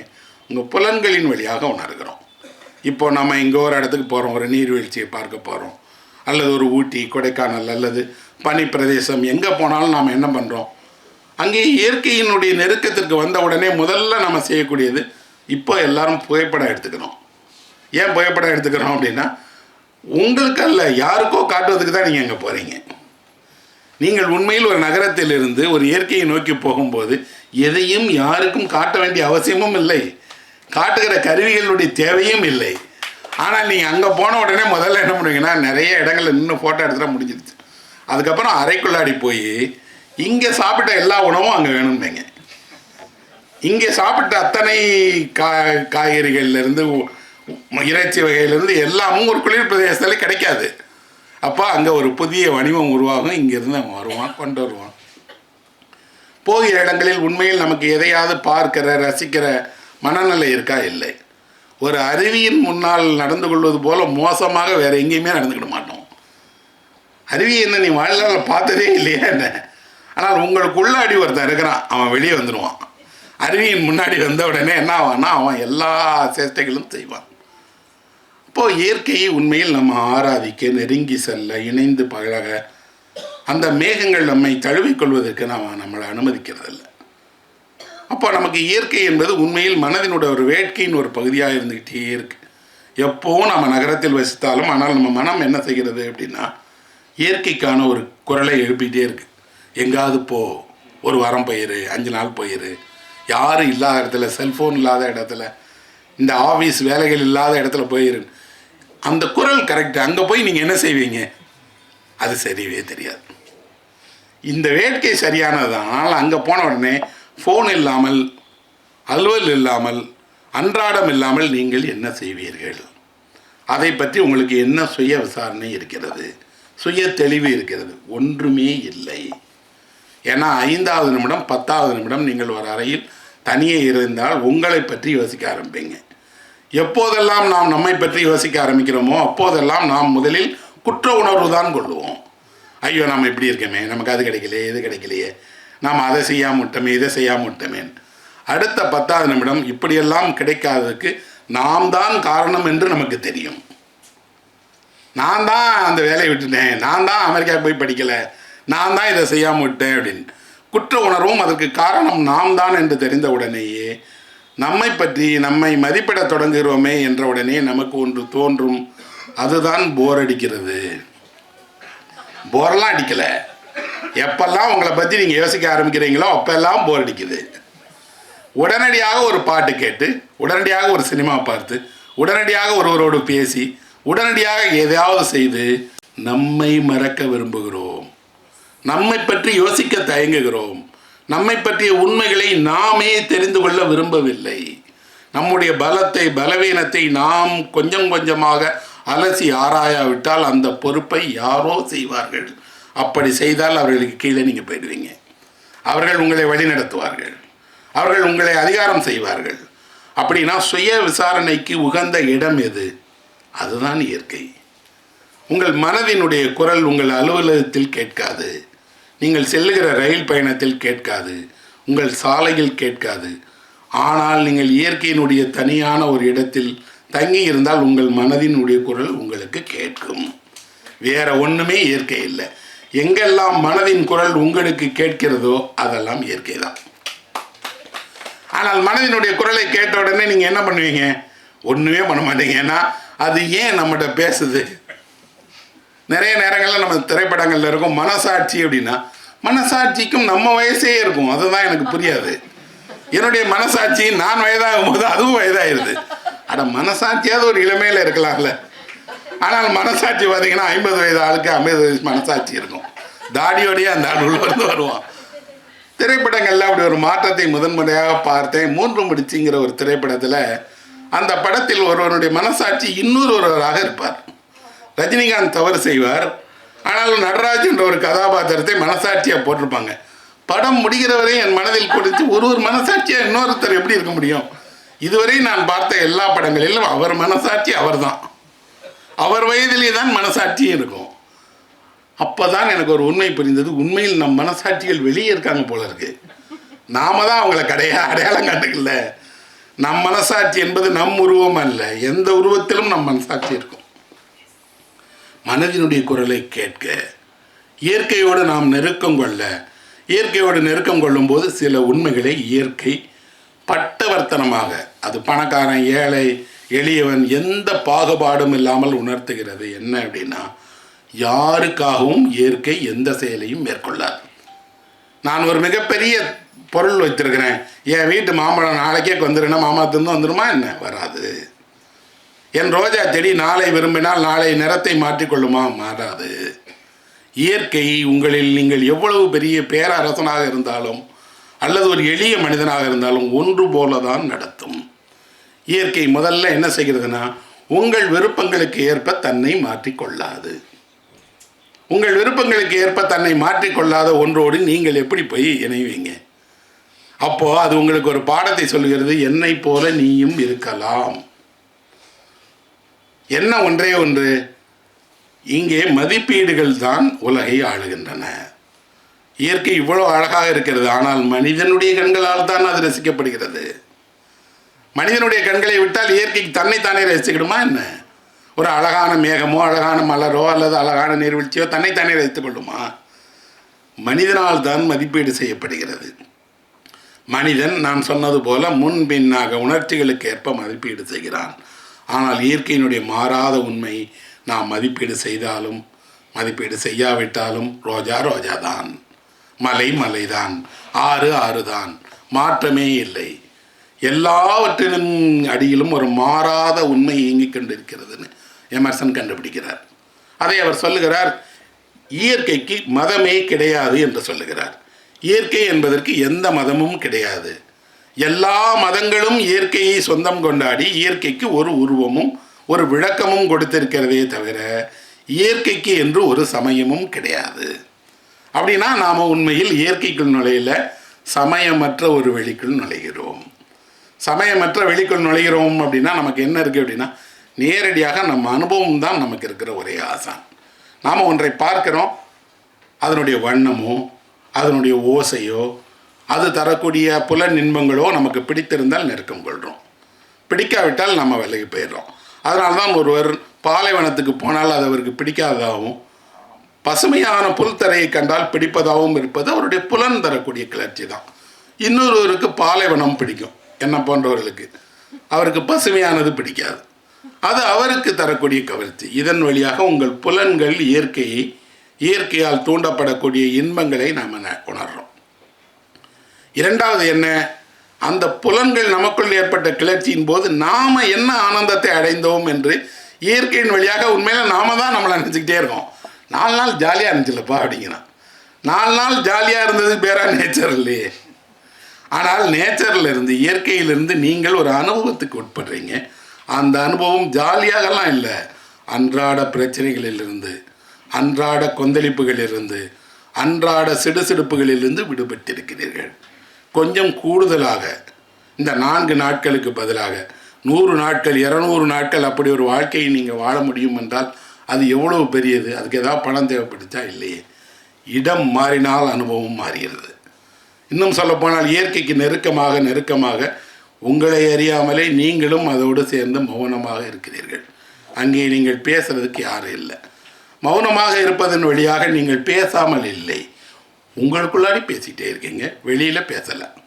அப்போ வெளியே பேசிக்கொண்டிருப்பது அதிகமாக இருக்க பிரச்சனையும் சிக்கலும் தேவையற்ற விஷயங்களும் உருவாகிட்டே இருக்கிறத சொல்லுது இயற்கை. எமர்சன் இதோடு நின்றிருந்தால் ஒரு அறிவியலாளரோட பார்வையோடு முடிந்திருப்பார். ஒரு படி மேலே போய் எமர்சன் சொல்லுகிறார், இப்படி இயற்கையை புலனின்மைகளின் வழியாக பெறுகிற மனிதன், அதை அனுபவத்தின் வழியாக அந்த ஆன்ம பலத்தை பேசுகிற மனிதன், மூன்றாவதாகவும் இயற்கையை பார்க்கிறான். அது கலைகளின் வழியாக இயற்கை வெளிப்படுவதுங்கிறார். உண்மையில் இயற்கைக்கு இவ்வளவு பெரிய முக்கியத்துவம் எப்படி வந்தது என்றால் கலைகளின் வழியாக தான் வந்தது. இயற்கை இவ்வளவு கொண்டாடப்படுவதற்கு காரணம் என்ன அப்படின்னா, கலையாக அது மாறுவது தான். ஒரு மரம் தான், ஆனால் அது சிற்பமாக மாறும்போது அது கொண்டாடப்படுது. கல் தான், ஆனால் சிற்பமாக மாறும்போது அது கொண்டாடப்படுகிறது. இயற்கையை பற்றி அவ்வளவு 1000 பல்லாயிரம் ஓவியங்கள் வரைஞ்சிருக்காங்க. இந்த ஓவியங்கள் தான் அந்த இயற்கையை பற்றிய மிகப்பெரிய பிரமிப்பை, மிகப்பெரிய ஒரு ரசிப்புத்தன்மையை, ரசனையை நமக்குள்ளே உருவாக்கியது. ஒன்றும் வேணாம், நான் கல்லூரியில் படிக்கிற நாட்களில் பாலுமகேந்திராவுடைய கேமரா வழியாக ஊட்டியை பார்த்ததுனால அந்த ஊட்டி அழகாக இருந்தது. நாங்கள் போய் இறங்கினோடனே ஊட்டி ஒன்றுமே இல்லையே, இதை ஏன் இவ்வளோ அழகாக காட்டினாரு அப்படின்னு. கலை ஒன்றை தீண்டும் பொழுது, கலை ஒன்றை காட்சிப்படுத்தும் போது அது உலகம் காணாத ஒன்றாக மாறியது. அப்படின்னா பல்லாயிரம் இயற்கைகள் கொண்டாடப்பட்டதுக்கு முக்கியமான காரணம் அது கலைஞர்களால் உள்வாங்கி வெளிப்படுத்தப்பட்டது தான். அதனால் தான் அவர் சொல்லுகிறார், மனிதனுக்கு இயற்கையோடு இருக்கக்கூடிய நெருக்கம் போலவே கலைகளோடும் நெருக்கம் வேண்டும். கலைகளோடு மனிதனுக்கு நெருக்கம் இருந்தால் என்ன நடக்கும் அப்படின்னா, இயற்கையை மனிதன் இன்னும் ஆழமாக புரிந்து கொள்வான். ஏன்னா அது ஓவியத்தில் இருக்குது, இசையில் இருக்குது, சினிமாவில் இருக்குது. எல்லா கலை வடிவத்தின் வழியாகவும் இயற்கை ஆழமான இடங்கள் வழியாக பேசப்படுகிறது. இவ்வளவு நெருக்கமாக நம்மை சுற்றி இருக்கக்கூடிய இவ்வளவு பெரிய இயற்கையை காணவும், ரசிக்கவும், உள்வாங்கிக் கொள்ளவும், பயிற்சி கொள்ளவும், மேம்படுத்தவும் ஏன் நாம் முயற்சியே கொள்ளலை அப்படின்னா, இயற்கையை நாம் தொடர்ந்து ஒரு வணிகப் பொருளாக கருதுகிறோம். எல்லாமே வளங்கள், எல்லாமே இயற்கையை பொறுத்த மட்டும் நுகர்வுக்கான பொருட்கள். எங்கோ ஒரு இடத்துல ஒரு பூ போக்குது, ஒருத்தர் நினைக்கிறார் இதை கொண்டு போய் விற்றா மார்க்கெட்டில் 5 ரூபா கிடைக்குமா? எங்கோ ஒரு இலை இருக்குது, இதை பறித்து கொண்டு போய் விற்றா ஏதாவது விலை கிடைக்குமா? மொத்தமுமே ஒரு நுகர்வாக மாறிடுச்சு. 200 ஆண்டுகளுக்கு முன்பாகவே எமர்சன் சொல்லுகிறார், இந்த பூமியில் வசிக்கக்கூடிய எல்லா மனிதர்களும் ஒரு நுகர்வாளர்கள் தான். இங்கே இருக்கக்கூடிய எல்லோருமே ஒரு கன்சியூமர் தான். என்ன அவர்கள் நுகர்வு கொள்கிறார்கள்ங்கிறது வேறபல்லாம். ஆனால் அவர்கள் கன்சியூமர்னு சொல்லப்படக்கூடிய நுகர்வாளர்கள் மட்டுமல்ல, உற்பத்தியாளர்களும் கூட. இன்றைக்கி என்ன சிக்கல் வந்துருச்சுன்னா, உற்பத்தியை நிறுத்திட்டோம், நுகர்வை அதிகப்படுத்திட்டோம். நுகர்வை அதிகப்படுத்தினா, முன்னாடி நீங்கள் ஒரு பொருள் வாங்க வேண்டும் என்றால் சந்தைக்கு செல்வீங்க அல்லது கடைக்கு செல்வீங்க. கடை உங்கள் வீதியில் இருக்கும் அல்லது உங்கள் தெருவில் இருக்கும். நீங்கள் போய் கடையில் தேவையான பொருளை வாங்கிட்டு வருவீங்க. கடைக்கு போய் வருகிற பொறுப்பு முழுவதும் வீட்டில் இருக்கக்கூடிய சிறுவர்களுக்கே இருந்தது. பெரும்பாலும் சிறுவர்கள் தான் அந்த எடுபிடி வேலைகளை செய்யக்கூடியவர்களாக இருப்பாங்க. அப்படின்னா இந்த கடையும் தேவையும் தொட்டி தான் பொருள் இருந்துச்சு. இன்றைக்கி அப்படி இல்லை. நான் எப்பவும் ஒரு ஃபோன் வச்சுருக்கேன், அது ஒரு பெரிய மார்க்கெட். என்னோடய மார்க்கெட்டையே நான் வந்து என் பாக்கெட்டில் வச்சுக்கிட்டே இருக்கேன். பகலிரவாக அதில் பொருள் வாங்குகிறேன். ஒரு 100 ஆண்டுகளுக்கு முன்னாடி ராத்திரி 2 மணிக்கு ஒருவர் இப்படி ஒரு உணவை ஆர்டர் பண்ணி வீட்டுக்கு வருங்கிறதெல்லாம் கற்பனை பண்ணவே முடியாது. அப்படின்னா நீங்கள் ஒரு சந்தையில் குடியிருக்கிறீர்கள், சந்தை மனிதனாக இருக்கிறீர்கள், சந்தையை சுமந்து கொண்டிருக்கிறீர்கள். சந்தையினுடைய நுகர்வாளராக உங்களை எல்லோரையும் இந்த உலகம் மாற்றி வைத்திருக்கிறது. ஆனால் இயற்கையில் உங்கள் செல்ஃபோன் எடுக்காதோடு சந்தையும் எடுக்காது. நீங்கள் ஒரு காட்டுக்குள் பயணம் செய்ய தொடங்கிய போது முதல்ல என்ன இருக்கும் அப்படின்னா, உங்கள் தேவைகளுக்கான பொருட்களை நீங்கள் ரொம்ப சுமந்துட்டு போயிட முடியாது. உங்கள் தேவைகளை அங்கிருப்பதை கொண்டே வாழணுங்கிற இடம் உண்டாகும். இதைத்தான் அவர் சொல்கிறார், தற்சார்புடைய மனிதன் வேணும். மனிதன் தன்னம்பிக்கை கொண்டவனாக வேணும், தற்சார்புடையவனாக இருக்கணுங்கிறார். இதையெல்லாம் இயற்கையின் வழியாக பார்த்து பேசி அவர் எழுதிய அந்த சின்ன நூல் ஒரு பெரிய அதிர்வை ஏற்படுத்தியது. என்ன அப்படின்னா, இயற்கையை பார்ப்பதற்கு நாம் வேறு விதமாக பார்க்கலாம். ரொம்ப எளிமையான ஒரு உதாரணத்தை அவர் சொல்லுகிறார். வட்டம் அப்படின்னு ஒரு உரை நிகழ்த்துகிறார். இந்த வாழ்க்கையில் இருக்கக்கூடிய எல்லாமே வட்டம் தான். இன்றைக்கி அதை கேட்கும் போது நமக்கெல்லாம் என்ன இருக்குன்னா, இதெல்லாம் பல படங்களில் வசனமாகவே சொல்லிட்டாப்பான். அது அல்ல, முதலாக ஒருவர் சொல்லுகிறார், இந்த வாழ்க்கை என்பது ஒரு வட்டம், இங்கே எல்லாவற்றுக்கும் ஒரே இடம்தான் சொல்லிட்டு அவர் புனித அகஸ்டினோட ஒரு மேற்கோளை சொல்லுகிறார். கடவுள் எப்படிப்பட்டவர் என்றால், கடவுள் ஒரு வட்டம் அப்படின்னு சொல்கிறார். கடவுள் ஒரு வட்டம்னா என்ன அப்படின்னா, அவர் யாருக்காகவும் கூடுதலாக எதையும் தந்துடவும் மாட்டார், குறைவாக தந்துடவும் மாட்டார். ஏன்னா வட்டத்தினுடைய மையம் எல்லாவற்றுக்கும் இணையான ஒன்றைத்தான் தரும். இந்த வட்டத்தை சொன்ன அவர் சொல்கிறார், இயற்கையில் இருக்கக்கூடிய எல்லா மனிதனோடு மட்டுமல்ல, எல்லா உயிரினங்களுக்கு இடையிலும் இந்த கண்ணுக்கு தெரியாத வட்டம் இணைந்திருக்கு. இந்த வட்டம் சேர்ந்து இயங்கிக்கிட்டே இருக்குங்கிறார். அப்போது இயற்கையை பற்றி அறிவியல் சொல்வதற்கு முன்பாக, இவர் பெரிய அறிவியலாளர் அல்ல, ஆனால் இயற்கையை ஆழமாக புரிந்து கொண்டதால் சொந்த அனுபவத்தின் வழியாக, தான் படித்த புத்தகங்களின் வழியாக, தனக்கு தெரிந்த சிந்தனையின் வழியாக அவர் அதுக்கு ஒரு வெளிச்சத்தை கொடுக்கிறார். இதை மட்டும் செய்திருந்தால் எமர்சனுக்கு இவ்வளோ பெரிய இடம் வந்திருக்காது. எமர்சன் அடுத்த கட்டமாக அவர் என்ன செய்கிறார்னா, மனிதனோட வாழ்க்கை ஏன் இப்படி இருக்குது, அவனுடைய நடத்தையை அவன் சரி செய்து கொள்ள வேண்டாமா, மனிதனுடைய வாழ்க்கைக்கு என்று சில வழிகாட்டுதல்கள் வேண்டாமா என்று மனிதனுடைய அன்றாட வாழ்க்கை குறித்த நிறைய விஷயங்களைத்தான் அவருக்கு எழுதியிருக்கிறார். நாம் இப்போ பேசும்போது ஒரு புத்தகம், இலக்கியம், உயர்ந்த விஷயங்களை பேசுவதற்கான மேடையாக மாற்றிட்டோம். அவர் எளிமையான விஷயங்களுக்கான மேடையாக மாற்றுகிறார். அவருடைய உரையினுடைய ஒரு உரைக்கு தலைப்பு என்ன தெரியுமா? நட்பு. நட்பு அப்படிங்கிற ஒரு தலைப்பில் 1 மணி நேரம் பேசப்போகிறேங்கிறார். இன்றைக்கு அப்படி ஒரு கூட்டம் எங்கேயாவது இந்தியாவில் நடக்குமா என்றால் நடக்காது. ஆனால் இன்றைக்கு நட்பை பற்றி நம்ம எல்லாரும் தெரிஞ்சிட்டோமா என்ன? இல்லையே. ஆனால் நட்பை பற்றி ஒரு கூட்டம் ஏன் தேவையற்றதுன்னா, எல்லாருக்கும் தெரிந்தது போல பாவனை இருக்கிறது, அல்லது யாரோ ஒருவர் சொன்ன மேற்கோள்களை, யாரோ சொன்ன கருதுகோள்களை மண்டையில் வச்சுருக்கிறோம்.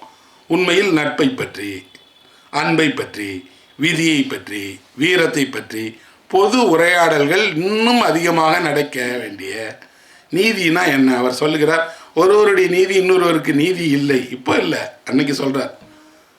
அப்போ இவருடைய நீதி எது, அவருடைய நீதி எது, நீங்கள் நீதி என்று வரையறுத்திருப்பது எதை அப்படின்னு கேள்வி கேட்குறார்.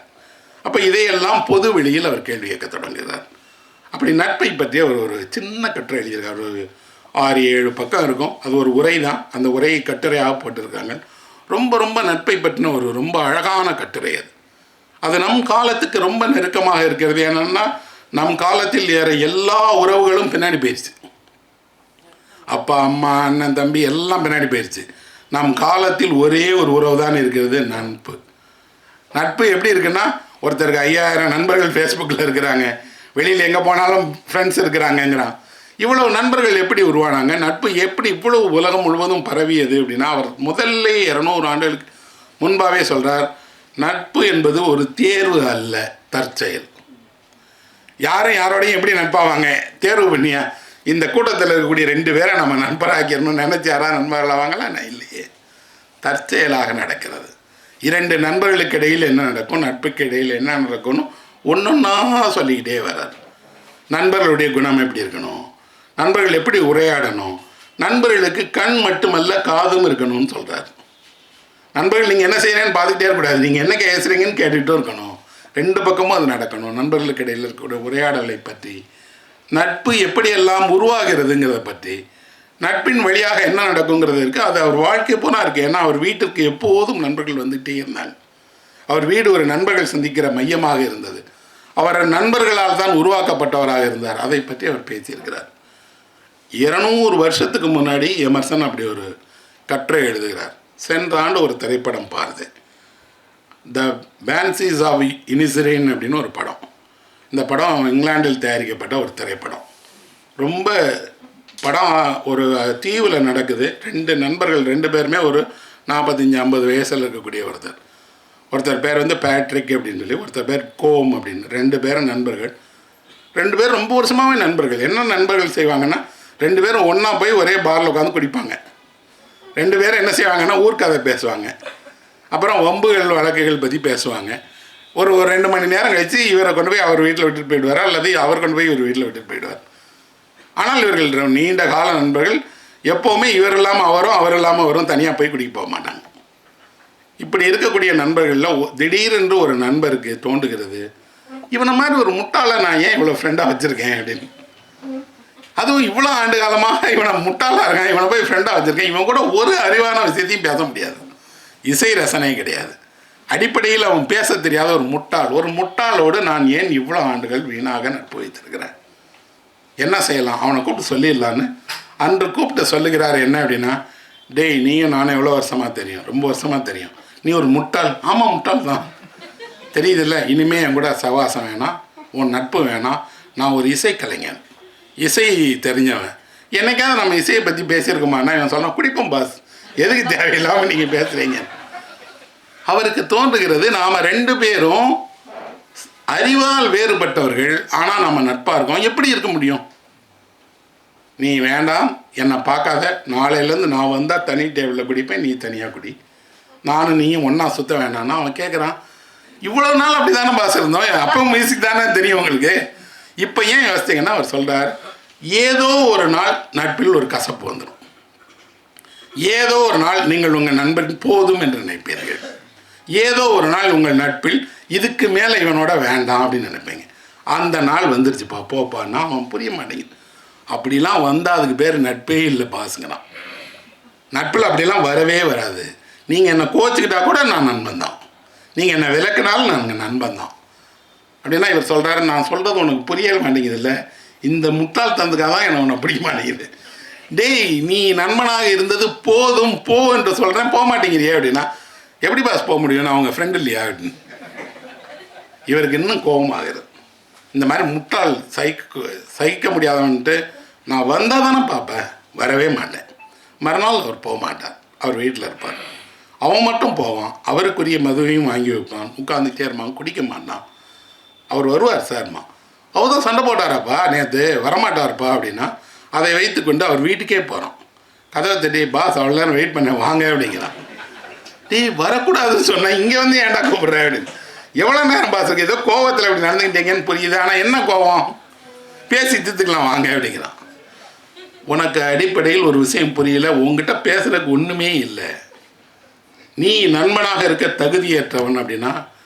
வீட்டுக்கு போகிறான், தன்னுடைய சகோதரிகிட்ட சொல்கிறான், நேற்று வரைக்கும் நல்லா நண்பராக இருந்தார், திடீர்னு மனசில் எதையோ வச்சுட்டு இப்போ வேண்டாங்கிறாரு, நீ போய் கேளுக்கா அப்படிங்கிறான். அந்த அம்மா மறுநாள் போய் கேட்குது. சொல்கிறாரு, எங்கள் பிரச்சனை நீங்கள் வேறு ஏங்க தலையிடுறீங்க. நான் ஏங்க அவர் நல்லவர், முட்டாள். ஆமாம் முட்டாள் தான், ஆனால் முட்டாளாக இருப்பதால் ஒருவருடைய நட்பை இழக்கலாமா? ஒருவருடைய நட்பிலிருந்து விலகி போகணுமா? அறிவாளிகளோடு தான் நட்பாக இருக்க முடியுமா அப்படின்னு கேட்டால் அவர் சொல்கிறாரு, அப்படி தான் இருக்க முடியும், எனக்கு அறிவார்ந்த நட்பு தான் தேவை. இவனோடு செலவிட்ட இவ்வளவு நேரத்தை நான் ஆக்கப்பூர்வமாக செலவிட்டால் படைப்பில் ஈடுபட்டிருக்கலாம், இசை கோர்வைகள் செய்திருக்கலாம், சாதனை செய்திருக்கலாம். ஆனால் சும்மா இவன் கூட நாளை வீணடிச்சுனா இன்னும் வீணடிக்க மாட்டேன். அடுத்த நாள் போகிறார், அதே ஆள் வழியில் வந்து பார்க்குறான், பாதிரியாரை அழைத்து வந்து கேட்குறான், ஃபாதர் நீங்களாக சொல்லி சேர்த்து விடுங்க ஃபாதர். கேட்க மாட்டேங்கிறான். கோபத்தில் அவர் சொல்கிறார், உன்னை இன்னும் ஒரு முறை நீ இப்படி பார்த்தா தொந்தரவு என்று நினைப்பேன், தொந்தரவு என்று நினைப்பதோடு உன்னை வாழ்நாள் புறம் பார்க்க மாட்டேன் அப்படின்னா அவன் சொல்கிறான், அப்படிலாம் இல்லைப்பா, பார்க்க மாட்டேங்கிறதோட என்ன பண்ணுவோம் அப்படின்னா, ஒவ்வொரு முறை நீ இந்த மாதிரி செய்தால் ஒரு விரலை வெட்டிடுவேங்கிறார். அப்போது கொஞ்சம் கொஞ்சமாக நட்பு என்ன ஆகுதுன்னு பாருங்களேன். அப்படி நட்பு கசக்க தொடங்குகிற போது வெறுப்பாக துவேஷமாக மாற ஆரம்பிக்குது. அப்போ அவன் நினைக்கிறான் இதெல்லாம் நடக்காது, செய்ய மாட்டாங்க. இல்லை, நடக்கும். நான் முழு கதையை சொன்னால் நீங்கள் அந்த படத்தை பார்க்க மாட்டீங்க, படம் பாருங்கள். ஆனால் இந்த கதை என்ன செய்கிறது அப்படின்னா, ஒருவர் ஒருவரோடு நட்பை பிரித்து கொள்வது என்றால் நட்பு உருவாவது போல இயல்பாக நடக்கக்கூடிய ஒன்றா? முடியாது. தானாக பிரிந்த, தானாக விலகி போன நட்பு முறிந்து விட்டதா? இல்லை. உங்களுடைய நெருக்கமான ஒரு நண்பர் இப்போது உங்களோட தொடர்பில் இல்லை என்றால் அவர் நண்பர் இல்லையா? இல்லை. இன்னொன்று, நட்பாக இருந்தவரின் மீது நீங்கள் விரோதம் கொள்ள தொடங்கிய பிறகு ஏன் இந்த விரோதம் இவ்வளவு வெறுப்பாக மாறுகிறது?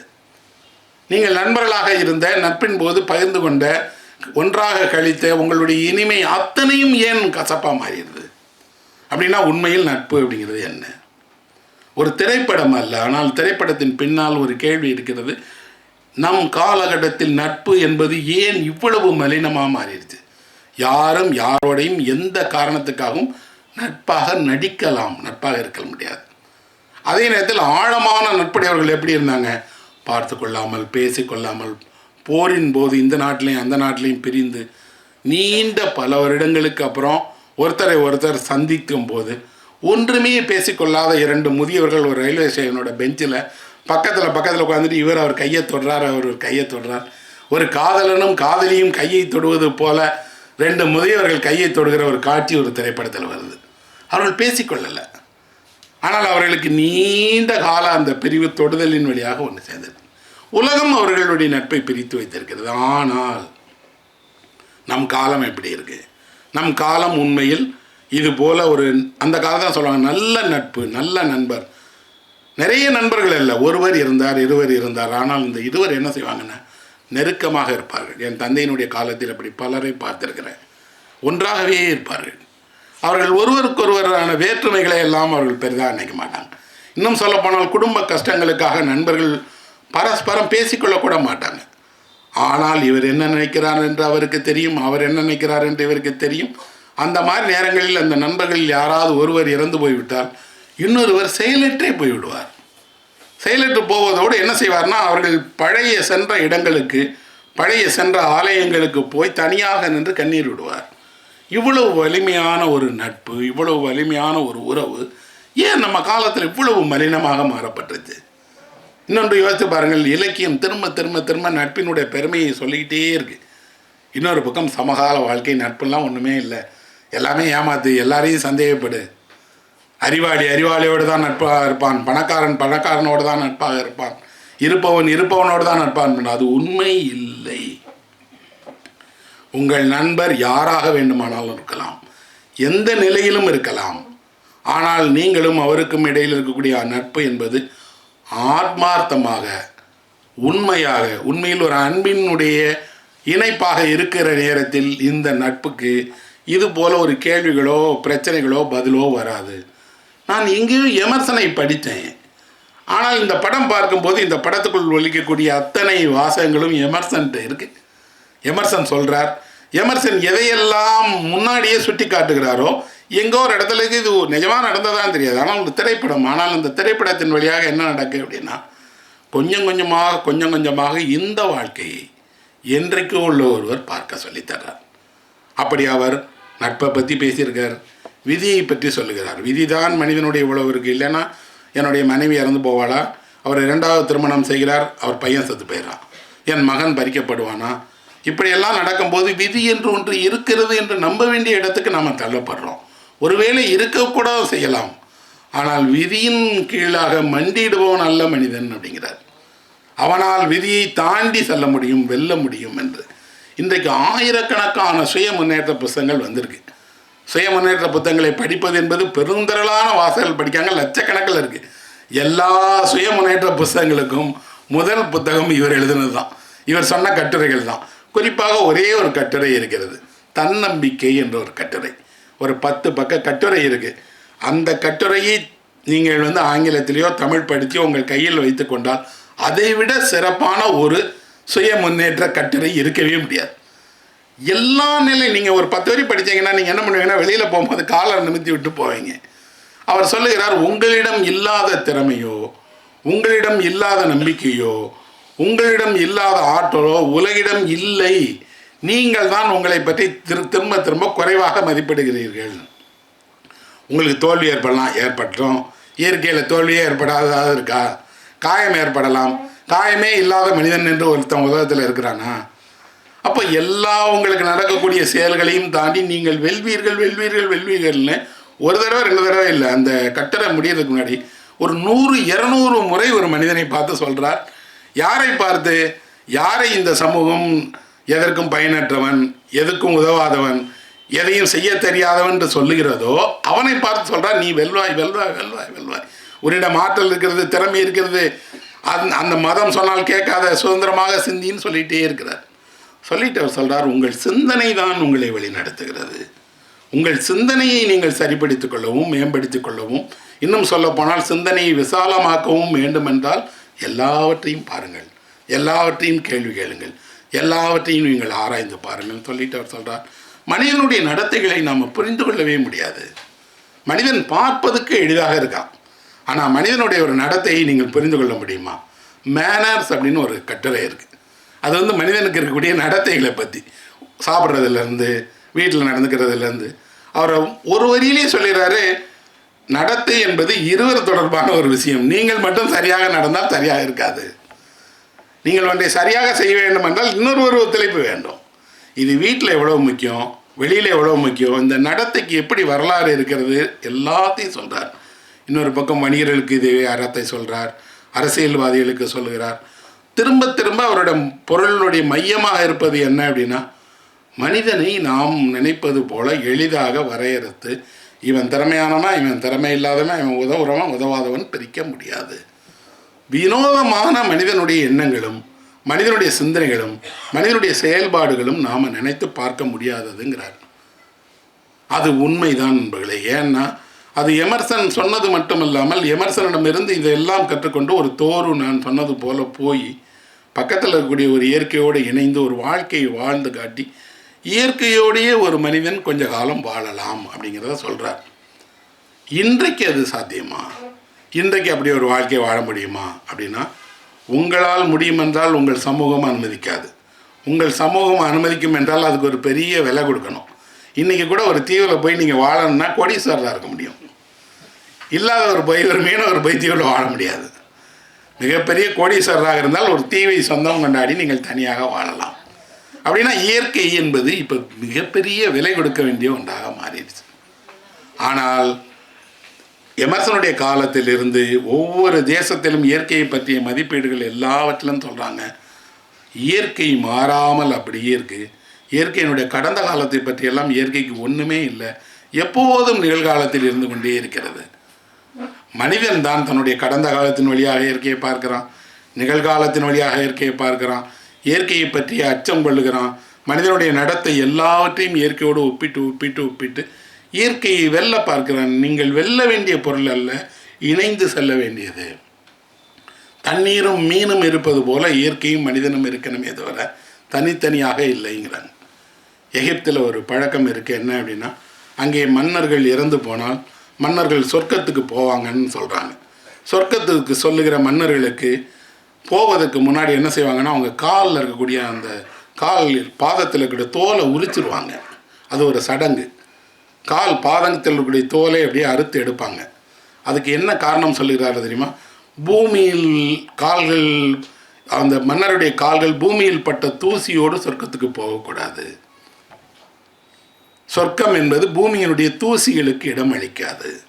அதனால் மன்னர் என்ன செய்வாராம்? தூய்மையானவராக மேலே போவாராம்.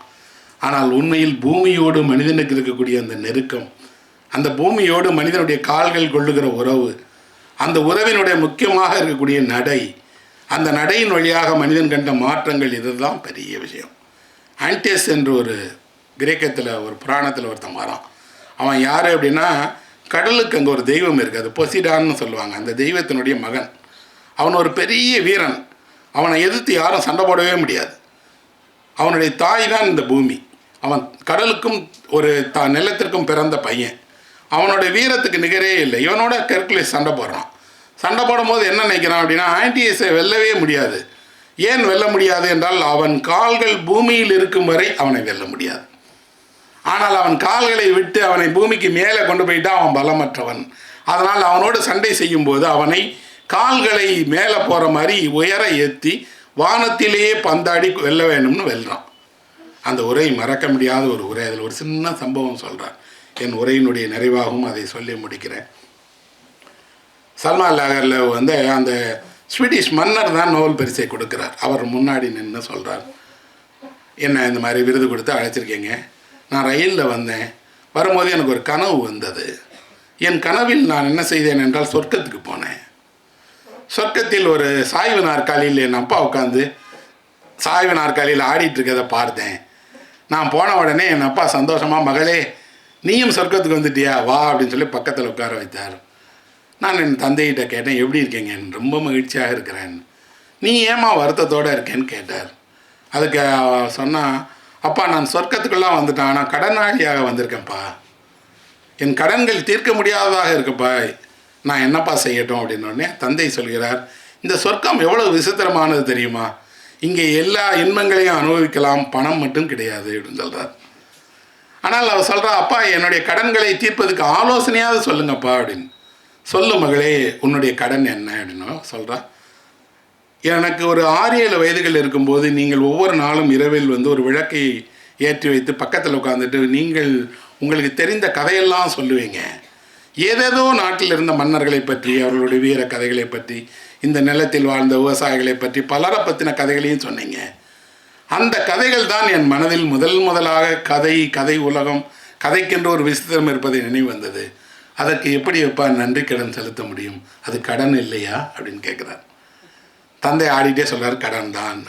அப்புறம் அப்படிங்கிறார், நம்முடைய வீதியில் ஒவ்வொரு நாளும் வேறு வேறு பொருட்கள் விற்பனைக்கு கொண்டு வரக்கூடிய சிறு வணிகர்கள் வருவாங்க.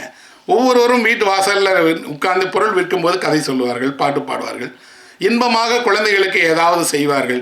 எத்தனையோ விசித்திரமான மனிதர்கள் தங்கள் வாழ்க்கையவே வாசல் படியில் உட்காந்து சொன்னாங்களே, அவர்களுக்கு நான் நன்றி கடன் படவில்லையா, அந்த கடன் சுமை இல்லையா அப்படின்னு. சுமைதான் அப்படிங்கிறார். பள்ளியில் படிக்கும்போது எத்தனையோ ஆசிரியர்கள் எனக்கு பாடம் நடத்தினார்கள்.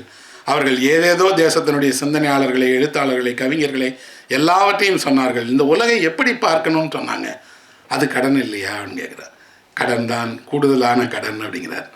இதையெல்லாம் தாண்டி நான் எழுதத் தொடங்குவேன் என்ற போது யாரோ ஒரு பத்திரிகை என் கதையை வெளியிட்டது. என்னை படித்து யாரோ ஒருவர் எனக்கு வாசகர் கடிதம் எழுதினார். நான் நன்றாக கதை எழுதுகிறேன் என்று மூத்த படைப்பாளிகள் எல்லாம் சொன்னார்கள். அது கதை இல்லையா அப்படின்னு கேட்டார். கட்டாயம் கடன் தான் அப்படிங்கிறார்.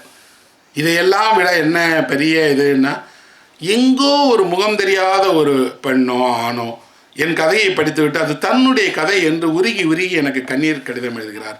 நான் செல்லுகிற இடத்திலெல்லாம் எனக்கு பாராட்டு கொடுக்குறாங்க. என்னை எல்லோரும் ஒரு எழுத்தாளராக கொண்டாடுகிறார்கள்.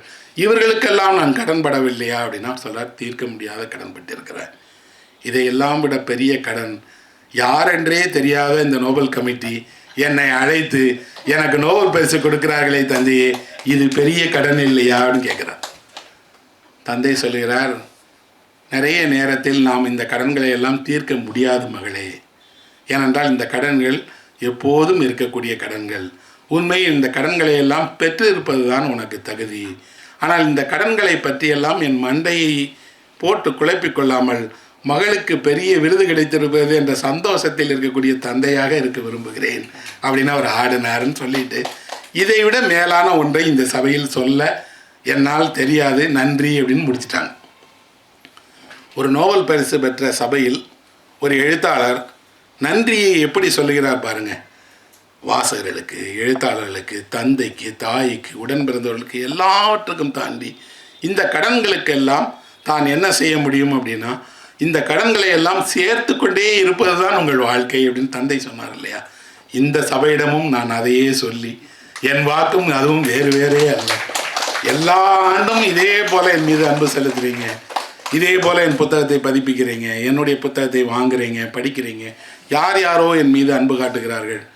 அந்த சல்மா லாகர்லோவ் சொன்னது போலவே பெற்றோர்களிடமிருந்து, ஆசிரியர்களிடமிருந்து, உறவினர்களிடமிருந்து, குடும்பத்திடமிருந்து நண்பர்களிடமிருந்து, உலகம் அறியாத எத்தனையோ முகங்களிடமிருந்து திரும்ப திரும்ப திரும்ப திரும்ப அந்த கடன்களை பெற்றுக்கொண்டே இருக்கிறேன். ஆனால் அந்த கடன் தீர்க்கப்படாத கடன், உண்மையில் சொல்லப்போனால் அந்த கடன்களுடைய சுமை இருக்கிறது இல்லையா, அதுதான் எழுத்தாளனை எழுத வைக்கிறது. நன்றி நண்பர்களே, வணக்கம்.